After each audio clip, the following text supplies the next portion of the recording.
For 41-year-old Nina, BC's publicly funded IVF program was her last chance at having a baby. She began her journey to motherhood with Olive Fertility back in 2014 and eventually became pregnant with twins, but lost them at 18 weeks. Once it was announced, I thought, well, this is great. It's going to be covered, so I don't have to worry. The province launched its IVF program back in July. Those who are approved are given up to $19,000 towards a single round of IVF treatment. $68 million over 2 years were allocated to 3 BC clinics, including Olive Fertility.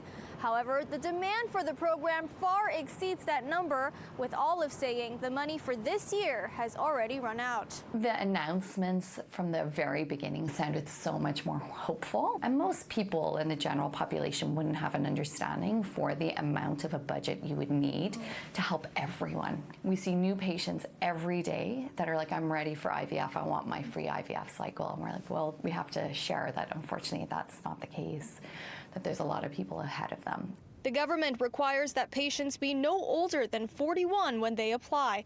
And as the clinic deals with a long wait list, patients like Nina are now being told the funding may never get to them. By the time I turn 42, I will not be eligible. I have no savings left. I lost my babies, and now losing this opportunity, I've lost my chance to be a mother. So I don't know where to go from here. So as of right now, Olive is inputting applications for patients in December of 2024.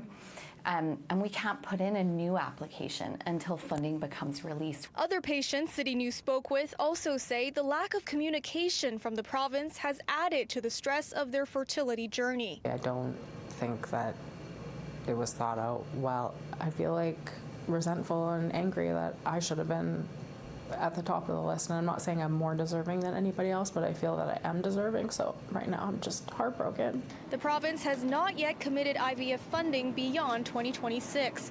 In a statement, the Ministry of Health acknowledged there's been strong interest for this program and that it will share more information at a later date. In Vancouver, Cecilia Hua, City News.